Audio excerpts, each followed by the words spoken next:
Hey, it's your girl back with the Breakage series.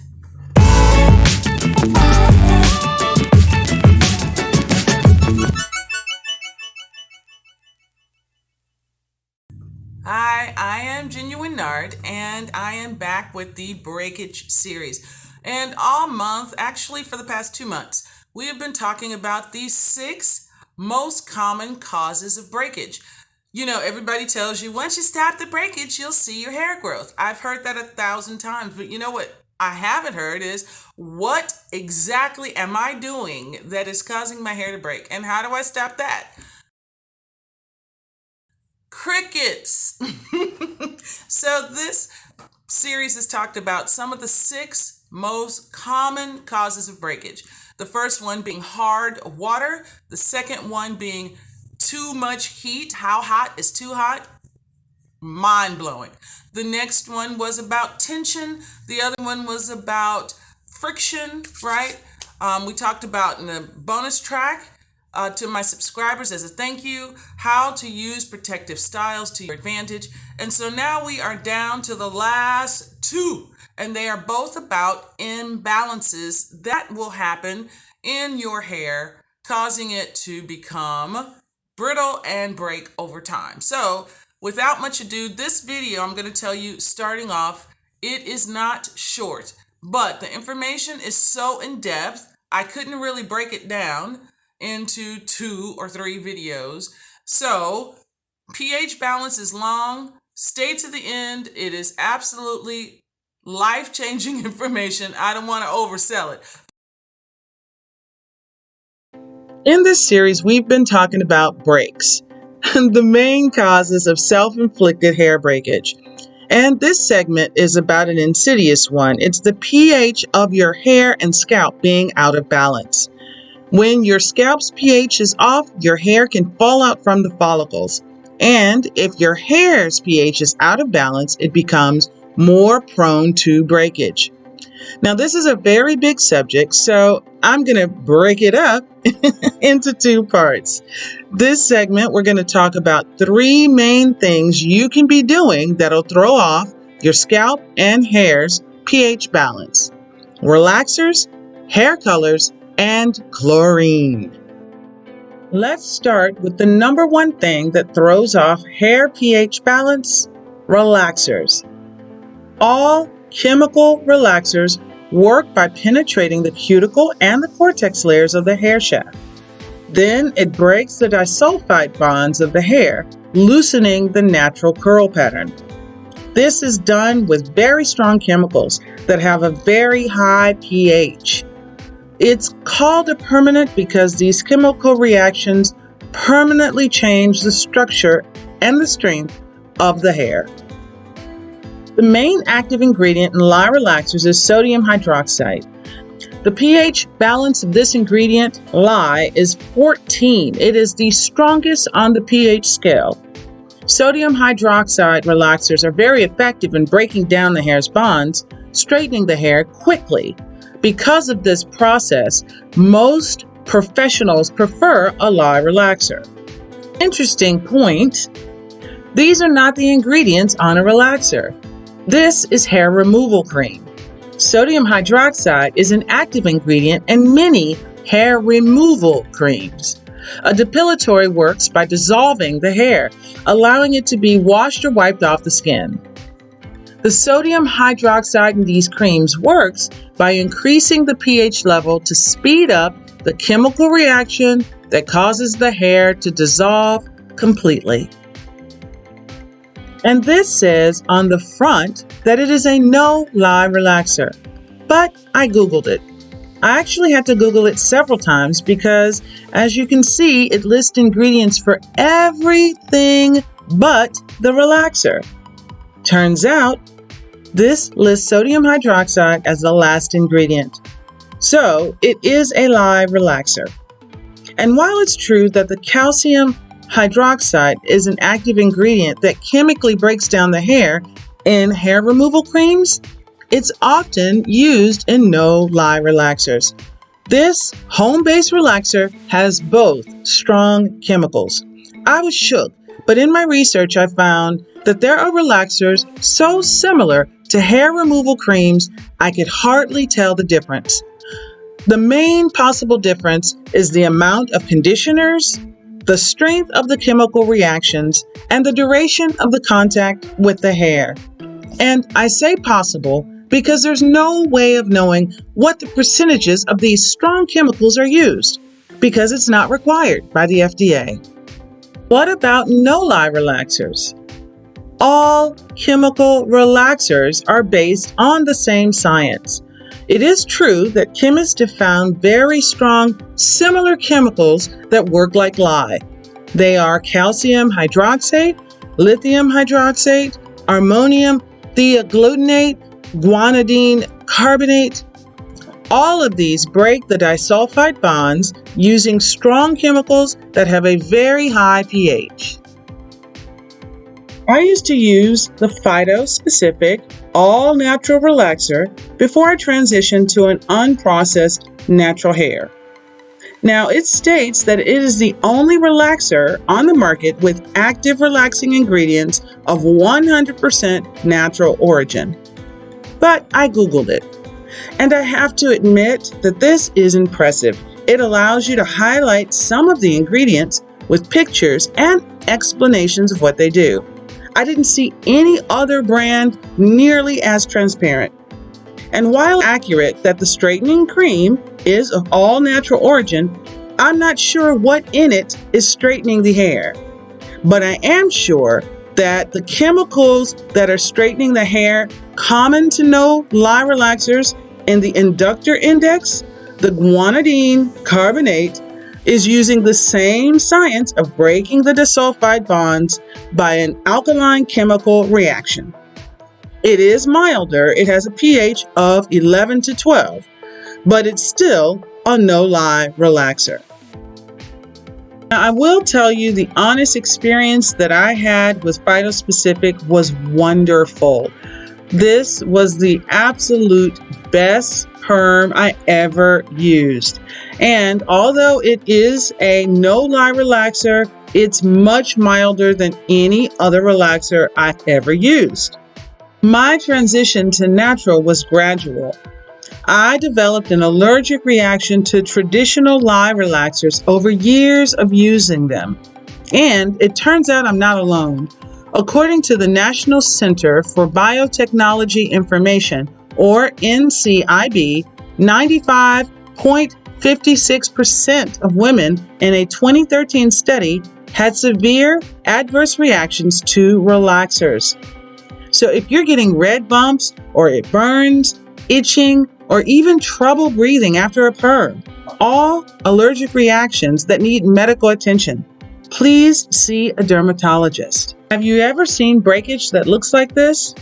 For years, this was my hair, and I didn't know why, but it's the direct result of relaxing your hair. It's called runoff breakage.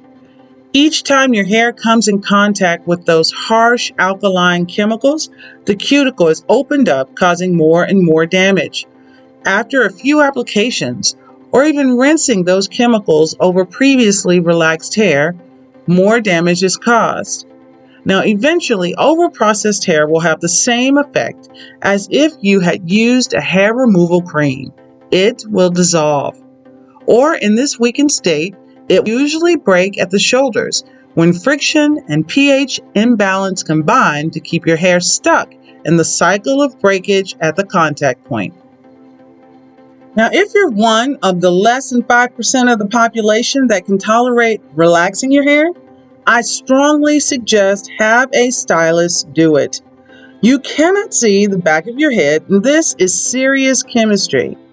And ask your stylist to coat your edges and your already permed hair with a protective base. Now, you can apply one yourself just before a perm. They're usually a blend of petroleum jelly. Look, I live and die by VASOLINE. So we get the point. Relaxers are pH balance disruptors, but they are not alone. And if you use a permanent hair color at the same time as a relaxer, you could do some serious damage to your hair and scalp. Why? because permanent hair colors use a similar science to open up the cuticle where it can saturate the cortex with a pigment or a dye. And the lighter you go, the stronger the pH. Permanent hair color adjusts the pH level of the hair to open or lift the cuticle, usually with the use of ammonia. Ammonia has a very strong alkaline with a pH of 11.6. But unlike relaxers, hair dyes and pigments are not washed off, but they soak into the cortex of the hair, and this results in weakened protein bonds and weakened structural integrity of your hair. This does not mean you can't color your hair. Semi-permanent or temporary colors don't contain bleach or ammonia or peroxide, so they cannot lighten your natural shade. Temporary dyes will fade with shampooing and exposure to air. They are a safer choice, but they can still cause damage if used too often. Now, I color my hair every 4 weeks with natural henna and indigo. These coat your hair cuticle rather than lift it, and they don't penetrate the cortex at all. They actually have tannins that coat your hair to make it stronger, and it helps restore the pH of the scalp to its natural acid-alkaline balance, strengthening the hair follicles. It's a better, easier choice. Now, I also love colored wax for a fun color coat. These waxes are safe and they are sealants if you use the right ones. I use the As I Am colors because they're beautiful and they're formulated for natural hair. And if you want to just do something different, you don't have to commit to a color. You can wear a wig. Just protect your hair before you put it on, and you're good to go. The last self-inflicted cause of pH imbalance is chlorine. When a pool is well maintained, it's not really in the same league as a relaxer or a hair color. I included this one because if the water is over-chlorinated, it can be too harsh.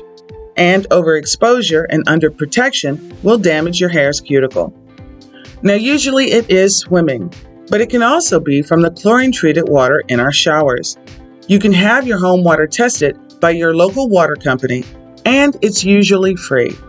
Or you can test it yourself with a little kit. This is an easy fix.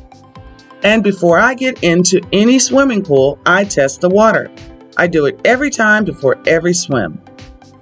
If you're swimming a lot, like beautiful gold medalist Simone Manuel, I'm proud of her, you can wear a protective cap or a protective style, or both. And also look for pools that are saltwater because they're easier on your hair. Many hotels are choosing this option, and the concierge should be able to answer that question for you. This is my preparing to swim ritual.